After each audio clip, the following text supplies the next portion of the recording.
Buddy, when we say the bad boys are back, we mean the bad boys are all the way back. Let's go. Season 2, episode 12, the official opener. Basketball season, baby, just around the corner. Y'all ready? Let's freaking do this, baby. Come on, let's just jump on in. Let's go!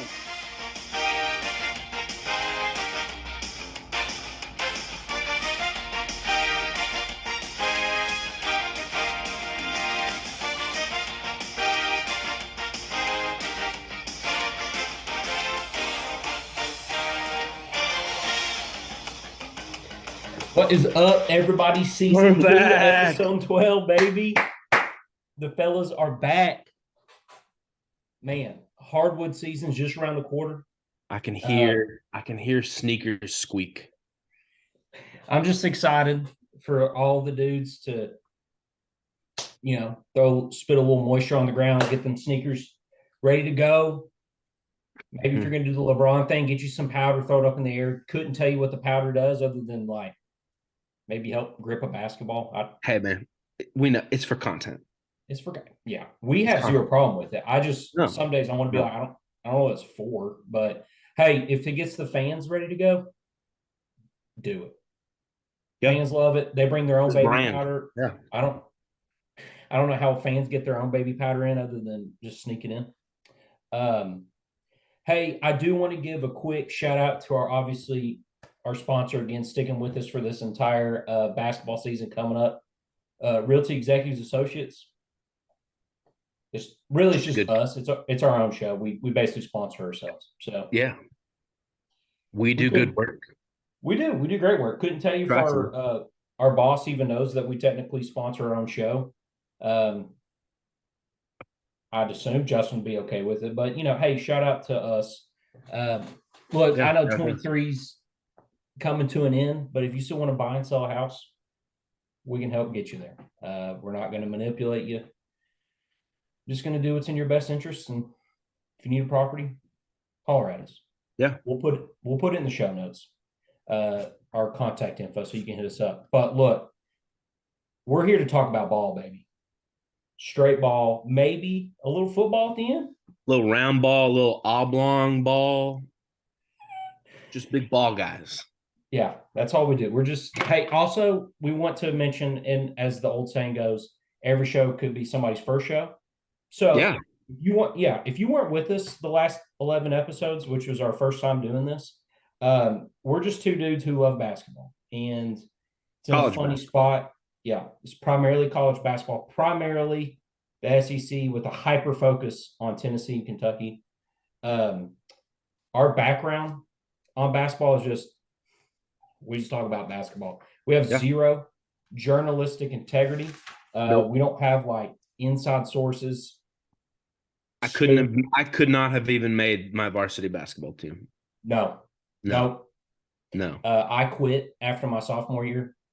Because I couldn't make it sophomore year. So I was like, I'm just done with basketball. I just love ball.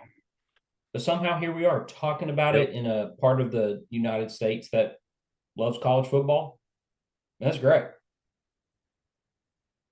But we err on the side of basketball. And that's fine. We just jokingly are referred to as the resident basketball experts in our friend groups, and we're great with that. Sometimes we usually tell them just go to a message board, though, if you want deeper inside scoop on stuff. That's not us. No. Hey, how was your summer?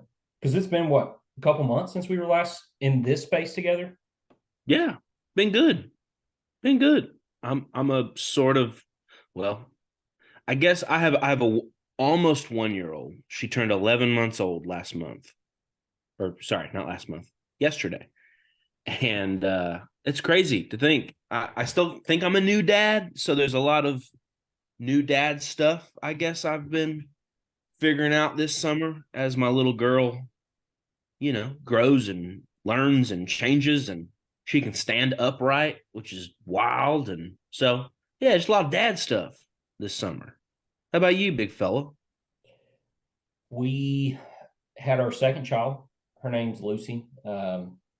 She was born in May. Wheezy. Wheezy. as I affectionately call her. But yeah, she's great. Super chill.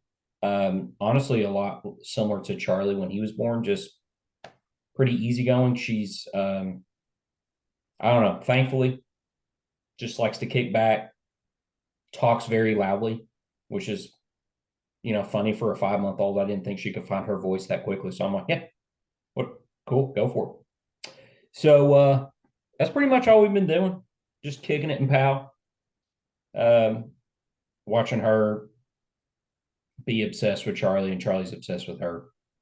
So it makes it fun. Outside of Charlie being 3, I love him. But right now I'm like, if I could put my head through that window, I do it some days. But then because we're a basketball show, would it be fair to say you and your lovely wife Dee Dee have gone from a zone to a man-to-man in your house? Yes, and sometimes she has to play man defense by herself because I just can't take it. I can't take it. Some days I just pull the covers over my head, leave her out to dry. Like, oh, sorry, my bad. I missed the defensive signal on that one. Sorry. Yeah. So shucks. But hey, that's us. That's what we've been up to.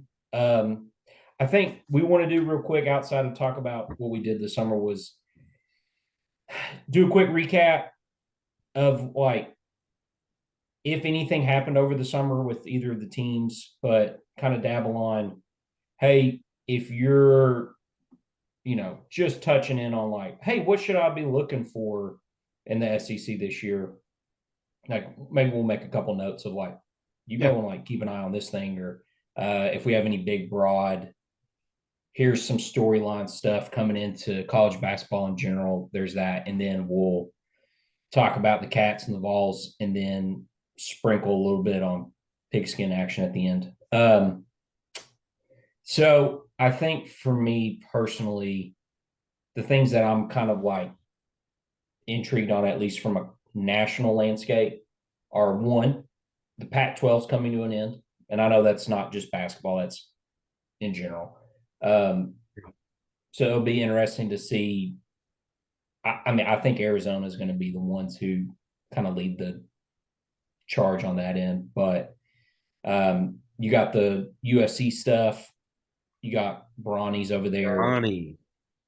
I don't know if Bronny's going to play a whole lot after his cardiac arrest stuff. Unfortunately, that he forgot about that. Yeah, that was like a weird thing that happened over. So it was. I mean, thank God nothing happened to the kid other than he's okay. But it's also one of those things too where you're like, I don't know if they'll figure it out. But you wonder like, is he going to play a lot? I mean, he sure is going to get covered a lot by the media. Oh, I mean, it's going to be basketball's version of Dion this year, which to me, and I don't say any of that with any like negative connotation. Like, he's LeBron's kid and he's a good basketball player.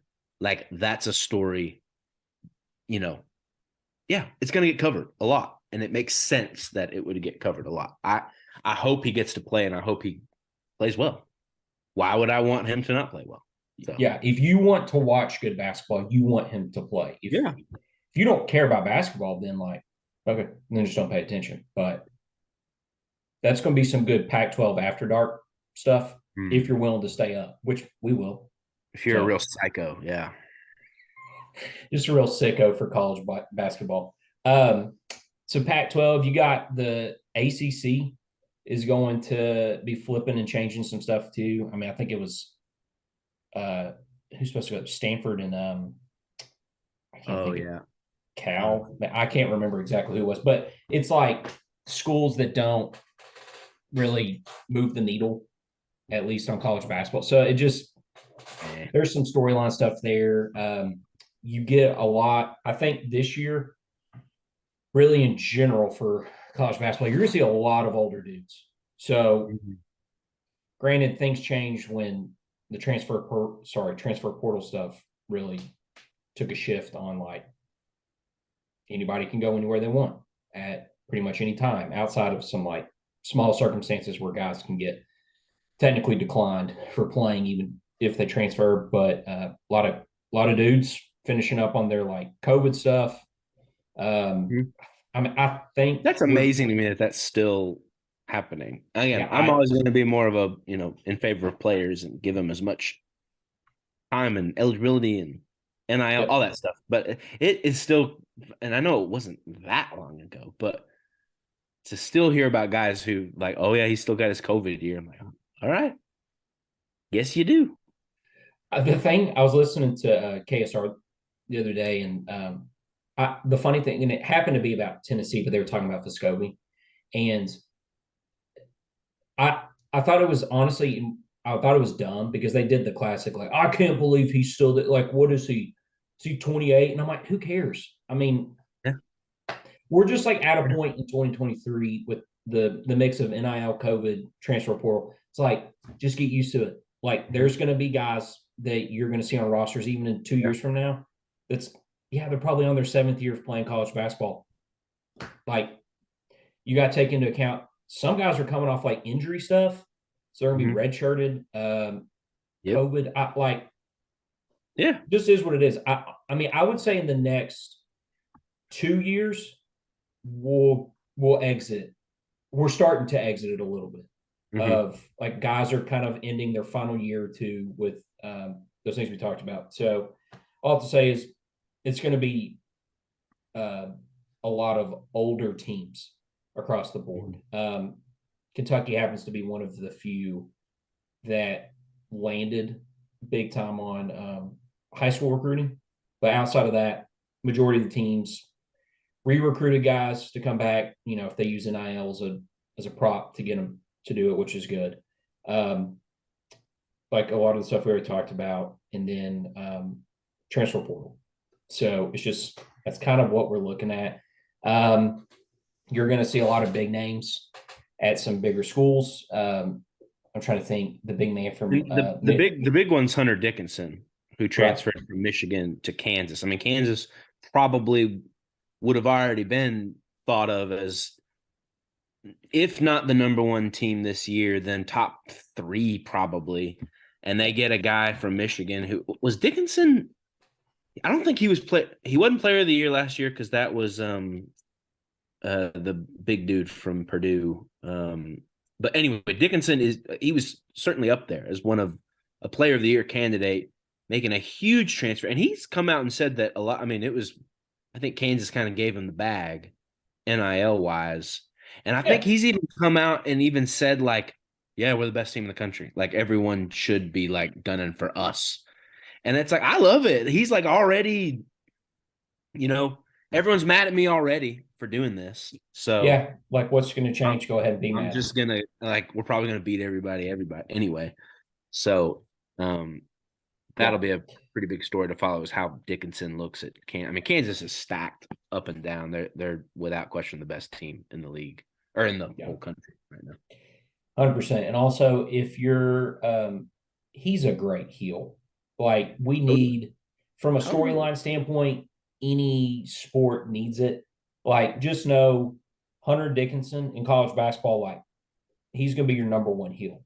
And I'm great with it. Because let's be honest, if he was on either of our teams or anybody out there, if he's on your team, Oh, I'd you're love him. you'd love it. He's your guy, your ride or die for him. He just is playing for Kansas, and he openly was like, "Yeah, they cut me a bigger check." And honestly, cool, good for him. Yeah. No, I mean, If I'm a Michigan fan, I'm mad at him still. I get it, but I'm still mad at him. 100%. Zach Edey, he's coming back for Edie. Purdue. Hey, is Purdue going to pull a Virginia, No, or do you think? no. Purdue will be. I mean, Purdue's a Uh, little Tennessee-ish. They're like gonna kill it in the regular season. If they won the Big Ten, I wouldn't be surprised at all. They probably should win the Big Ten, and then they get in the postseason, and it's a whole different thing. But they'll be really good in yeah, the regular season and maybe even the Big Ten tournament. But them and uh, Michigan State are going to be the two that are like yeah, they'll duke it out. I'm just I wanted to like make a mental note and revisit this because I'm thinking I don't know if they'll pull a Virginia where you lose in the first round the following year, go win the national championship.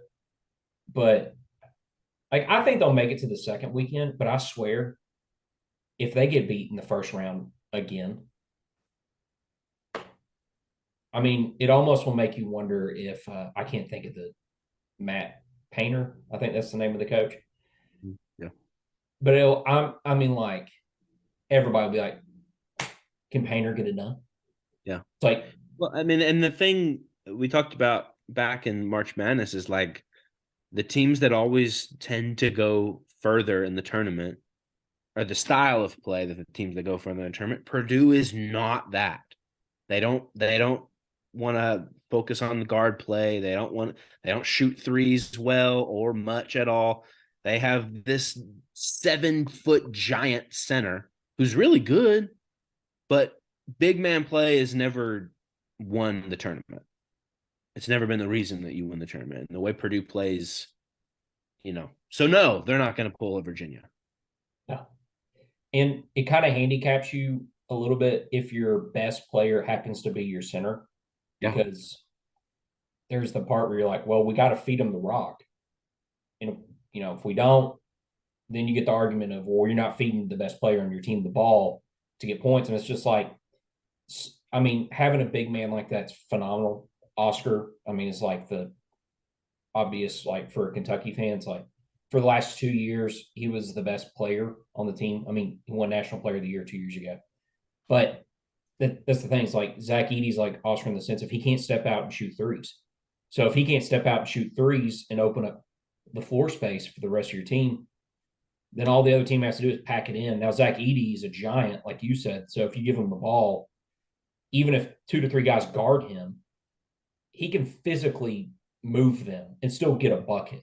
Or if he's smart enough, he passes the ball out to somebody who can shoot. Hopefully they make it. The other one, Rick Pitino, he's back in it at St. John's. I hope they lose every game, just like I do with Loserville. Don't care.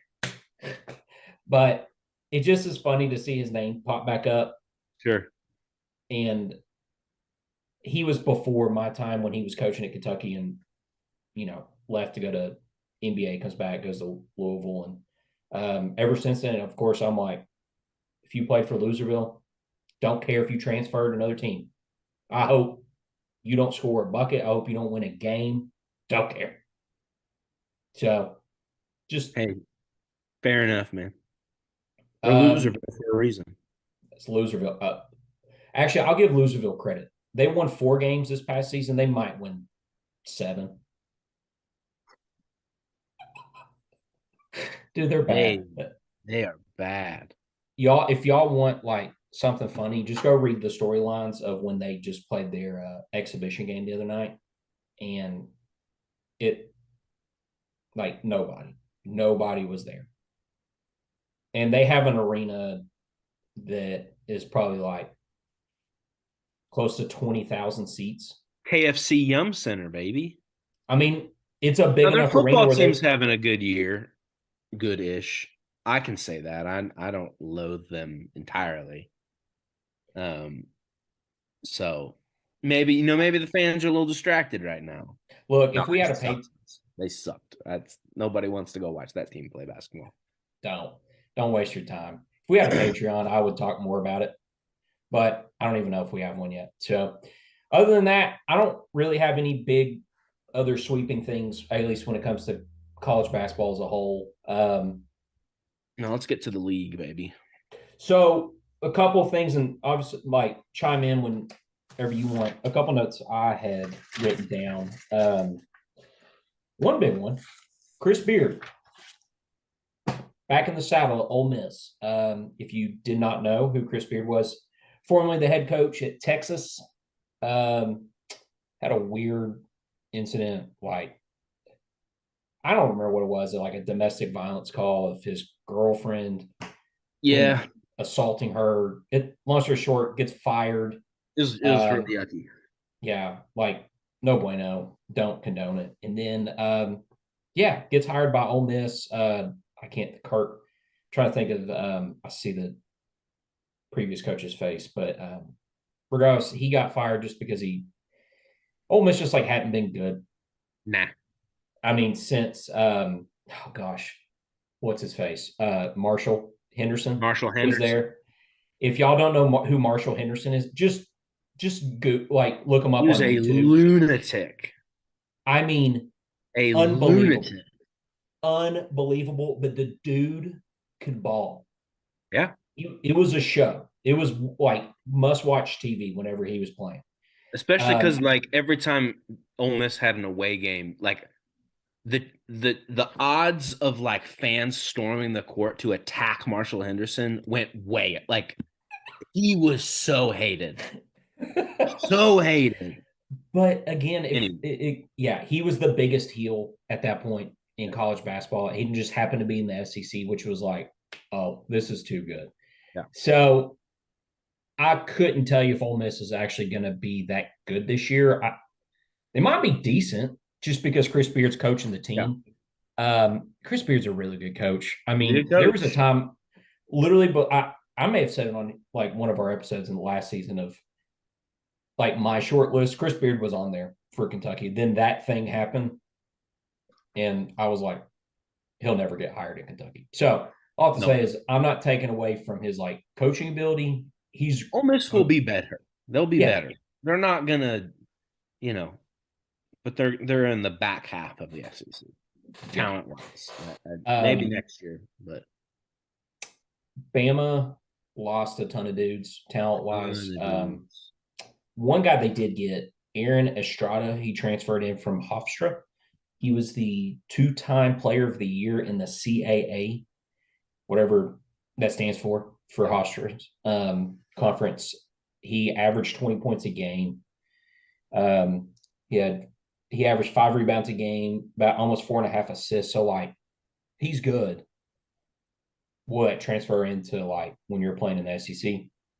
Sure. Don't know. And Usually in the they're having to past, replace a lot of firepower. I mean, when you lose the number 2 pick in the NBA draft and Brandon Miller, and I mean, I think they lost. I think I saw. Yeah, they lost 5 of their top 6 scorers from last year. But they have Nate Oates, who's arguably the best coach in the SEC. So I think Bama will still be good. I bet they're going to run fast and bomb a lot of threes, and take so many that they make enough to make a big difference. And you don't necessarily have to be crazy talented for that kind of a system to still turn into a lot of points. So yeah. I'll always be a little nervous watching our guys step onto the court against Bama because they'll run you out of the gym quickly if it's their night. Yeah. If you run you out of the gym, but if they're not hitting threes, like Oh yeah, they stink. Like it's all or nothing. stink to the heavens. Yeah, and it's fine. If you're okay with that, then going into it. But if you're a casual fan and you watch them, just know if they're hitting, the other team's in for a bad night. But if they're not, then like the other team should probably honestly win by like 20. Hey, Arkansas, folks, buckle up. They're They're gonna gonna be be good. I'm not even gonna like go into they lost dudes to the draft, but buddy, they reloaded the in the must transfer bus. portal. He is the king of the portal. He I don't I mean it got to a point where I was like, I don't how do they have roster spots and scholarships? I don't know. I mean, they got what's his name? The guy from oh shoot, what's his name? Tremont Mark, who was on the University of Houston last year and averaged 10 and 5. They were a 1 seed in the tournament. Yep. And Musselman got that guy to transfer to Arkansas. Like, I mean, and they've got a laundry list of other guys who they got the transfer in, not to mention getting back Trayvon. Is it Brazil or Brasile?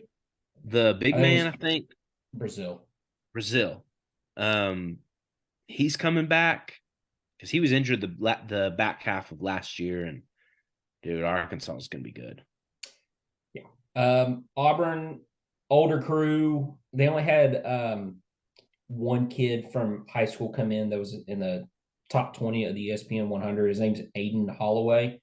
I mean, I think they'll be steady. They're projected, I think, sixth in preseason polls, at least in the league. So, I mean, just know with as long as Bruce is there, he's got the fan base, he's got donors, everybody like investing and believing in Auburn basketball.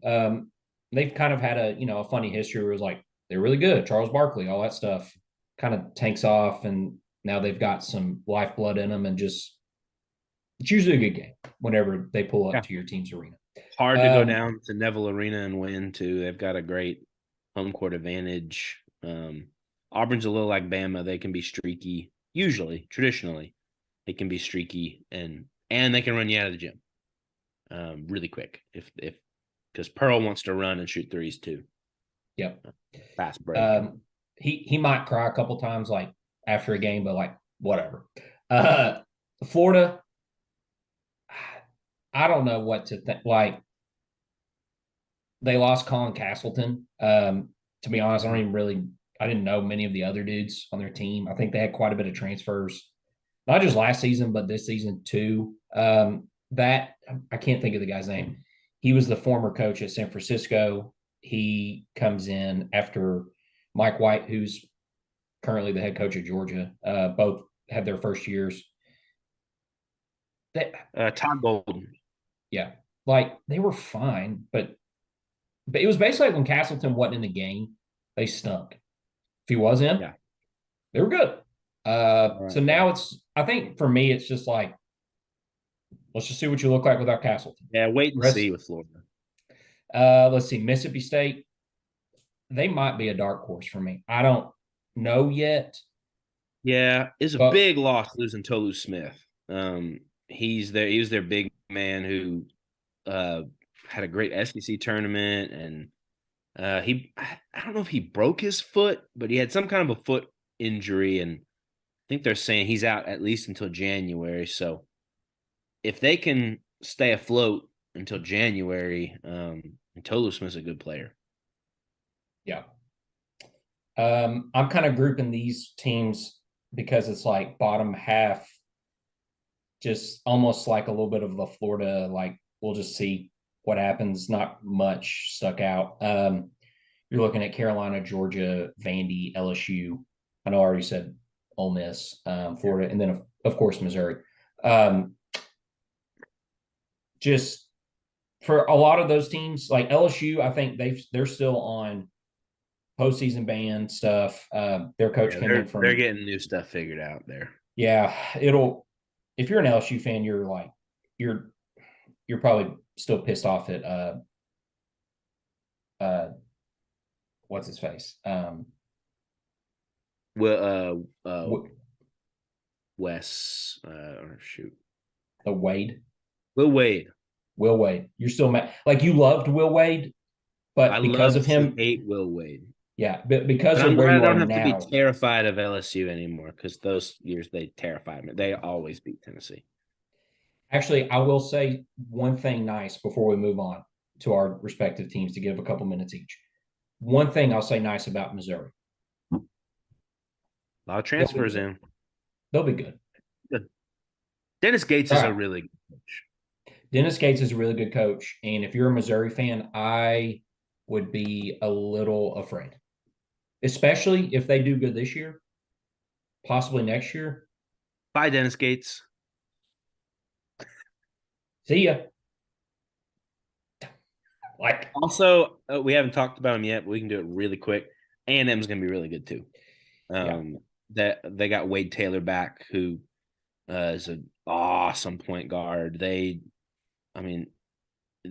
came on so strong at the end of last year. They were pretty much the best team in the SEC in the second half, and I think they're returning most of that team. Yeah, 4 of their 5 starters are back. They play crazy good lockdown defense, get a lot of steals, and they are so good at free throws. I mean, they kill you with free throws. Yep. Buzzball. A&M will be a top 5 team in the SEC, and they could easily win it. Easy. Yeah. Just They're good, folks. Yeah. Lock in. Okay. Just like quick 1-2 minute overview about the Vols, whatever you want to say about them, what should folks look for, what are you excited about? I'll do the same, and then we'll talk super smidge about the football game Saturday. So what are you thinking about Tennessee?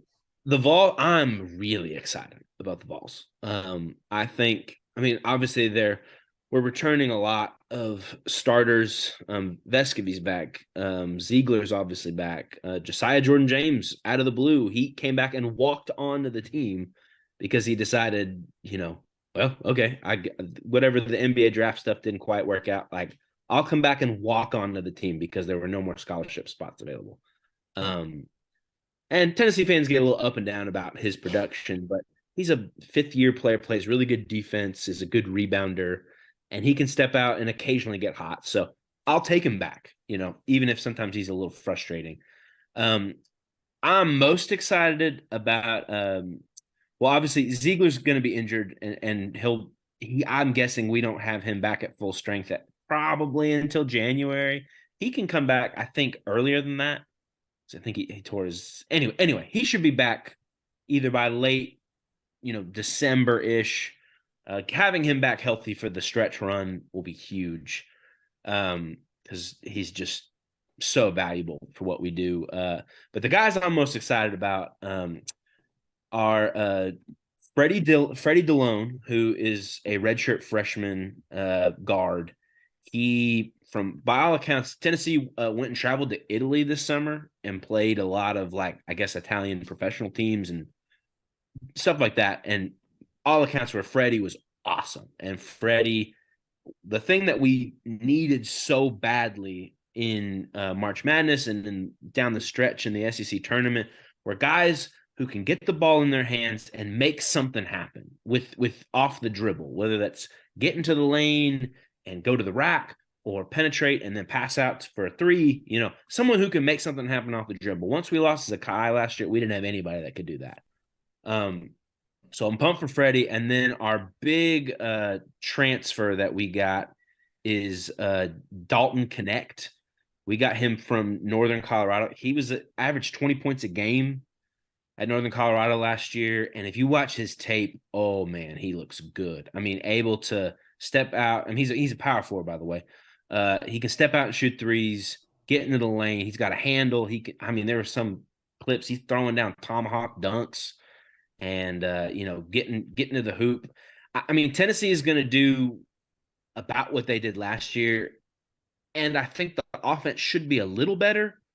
We don't have Kamwa anymore. He transferred to Michigan, which I'm kind of fine with. He has his games where he is just, he won us a game in the NCAA tournament against Duke. But so I think Tennessee is going to be awesome. They're going to play great defense. They have a lot of kind of veteran leadership on this team. I think Rick did a good job filling in through the transfer portal and bringing up some new guys.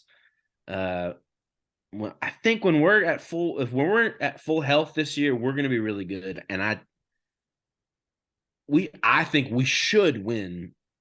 It's going to be a tough conference, but most people have us as the number one ranked team in the SEC right now. And I am biased, but I see it. So I can talk more about NCAA tournament expectations down the road, but as far as the regular season goes, I think we're going to be awesome. So go Vols. There you go. My one bit about the Cats, and I've been holding it in because part of it's been if anybody's watched the last couple of years, I've been infuriated with the program standard. Here's where I'm at. He is a suit guy. He's back in the suits. So you may be like, what is that? Does that matter? Maybe not. Ooh. But for Cal making a shift from what the last 3 years have been so basically imagine him, because he's an Italian guy in general. Savelli's, he's been the guy in a jogger suit, just chilling outside, maybe playing cards with the buddies, yucking it up. Sure. back in his suit, and he's going to be like in the back of Savelli's with his private room. He's That's where I'm standing like, on business now. All right. standing on business, as the kids say. Yeah. I feel good.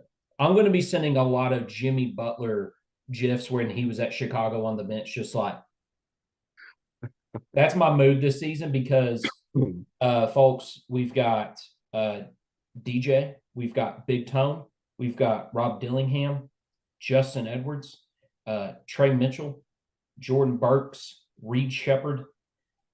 I'm just telling you, like, there hasn't been the juice of like fun injected into this team for a long time. We'll see. Are they going to lose some games? Yeah, I mean, yeah, they'll lose some because they're super young. They're trying to figure things out, whatever. Did you even Haven't mention got, Justin Edwards? yeah, I mean, He's a he's potential on top 5 pick, is what they're top saying. 5 pick, DJ's top 10. Rob Dillingham starting to get buzz of like, but there's a chance he could come back. I don't know. Rob's going to be a Malik Monk type guy where you're like, oh, he could go off for 40 tonight. Oh, and then you could also see him like drive you nuts. Aaron Bradshaw, big man thing's a big question. We'll see, but they're going to do a lot more stretching the floor, shooting a lot more threes, run and gun. Cal's old offense that he wants to run, like John Wall days. So I'm excited. We'll see, but I'm secretly very excited. I'm just like play the standard that we want, which is like win the conference, be playing in the championship game on Sunday in the conference tournament, and make a run in March. Standard. The standard is the standard, and it's How hot. hot is Calipari's seat? It cooled If it off. doesn't go well this year, is this the year? No, only because he's raking some kids in the next 2 classes. Here's the indicator. They reamped their Indiana series, which he's like refused to even negotiate things with Indiana. It's back. Yeah. Okay. They made it where that series, the last game of that series is at Bloomington in their home arena. I don't think Cal's the coach at that point because he said after they lost in 2012 on the buzzer beater, he's always said, I'll never go back. Never go back. So because they reamped the series and they're either playing in a neutral site or at Rupp, because that last one's at Indiana, I'm saying he's gone. So okay. All right. Here's the thing that's like everybody I know has been waiting on. Your thoughts on the game Saturday? Cats and the Vols play Saturday night up in Lexington. I'm sure it's probably going to be snowing at this point, even though the Weather Channel doesn't say it's going to snow. But your thoughts on Saturday? I am tentatively, hesitantly optimistic. If the Tennessee from the first half of the Bama game shows up, I feel great. I think we roll. But if we can't put together full fourth quarters like what's happened in the games we've lost, and I don't know. I think we're better than Kentucky. I know we're favored. A road favorite always feels good, but like I don't know if it's. Oh, I'm nervous. It's a road game in the SEC, and we've not won a lot of those lately. I think it's just going to be what has the team been doing this week? What's the collective like, feel going on after that really disappointing loss down in Tuscaloosa last week? I trust Heupel. I trust him completely. Joe even had a pretty good game. In Bama, he did enough for us to win. It just, a number of things went wrong. The refs were, dirty and were in Bama's pocket the whole time. So I think we should win. I don't know that we're going to. That's what I'll say. Yeah.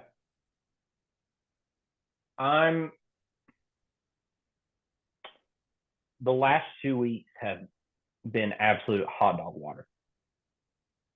You got absolutely curb stomped by Georgia on national television. And that one was like, I just want you to be in it. I mean, they were frisky the last couple of years, and I think they had less talent the last couple of years.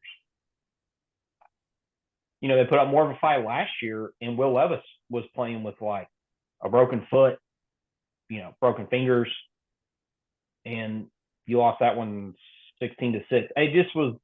It was completely deflating going into it because I think that they have way more talent this year, especially at quarterback and wide receivers, that they basically all stacked hands on. We're like, we're going all in on this. Rehire Liam Cohen. You have to re-recruit guys like Barian Brown and Dane Key to come back, which is I'm glad you got them to come back. They have stellar freshman years. They've stunk in year 2. Devin Leary, maybe he is who he is. He's not the same since NC State. Maybe that has something to do with NC State's offensive system, playing against ACC teams. Then you transfer, come to Kentucky. You get all the hype of, you know, not just the number 1 quarterback in the portal, but like the number 1 kid in the portal. There's been a lot of like, what's going on here? Then you get Stoops talking about the pony up comment that he tries to walk back and say, oh, it was misinterpreted, which I'm like, what? No, pretty it clear wasn't. to me. You said exactly what you wanted to say, which is fine. And I'm sure. Stand on your business. Stand on your business. Like the thing I love about Stoops is he wears his emotions on his sleeves, and like he'll tell you what he's thinking. Doesn't mean you always have to say what you're thinking. And the timing was a little bad. Just because Joey from wherever in Kentucky got under your skin, you got fired up and flustered. Yeah, it was a weird look. Just terrible. Like, honest to God, had they went to Georgia and lost by like 7, 10, sure. Everybody's like, yeah, good point. Maybe if we honestly if we invest some more, get some more recruits, like, you know what I mean? No, we're talking like maybe we're in that game and we win. But no, you got beat by 38 points. You make a pony up comment. Just like, oh, okay. What? Sorry, our pockets weren't deep enough that weekend because it seemed to not have an issue with Missouri. Missouri did not seem to have an issue with ponying up or just in general whooping your tail up in Lexington. So you come into this week, and I think he's being genuine, but it feels like it falls on deaf ears when they're doing the like, they really need the fans to come out, and it's like, if you don't, but they always come out. Like, they always come out. They're gonna come out. It's gonna be sold out game. They're gonna get brown watered up because it's gonna be a long day up at Lex. So you know everybody's gonna like get their feel. They're gonna warm up. They're gonna be ready to go. It's gonna be juice. It's a big recruiting weekend. Like, you've got it all on the line again, and it's teed up for you. At this point, it's like you got to show up and play. Yeah. So, all I have to say is, would I be shocked that they lose? No, I wouldn't. Hope to God they win. I can't deal with the future content that's going to come out if they lose, because I'm just going to put my head under a pillow. The rest of the season could derail. And then at that point, I'm just circling Loserville and just thinking, I hope to God we win that one. So there's my thoughts. There's your thoughts. Hope they scratch. If not, we'll Vols. Talk about it again. Go Vols. They're going to win. Hey, love you guys. Thanks for tuning in. I'm Bobby Hoop, or that's Bobby Hoops. I'm Bobby Hoops. You're Big Papa. See you guys. See you.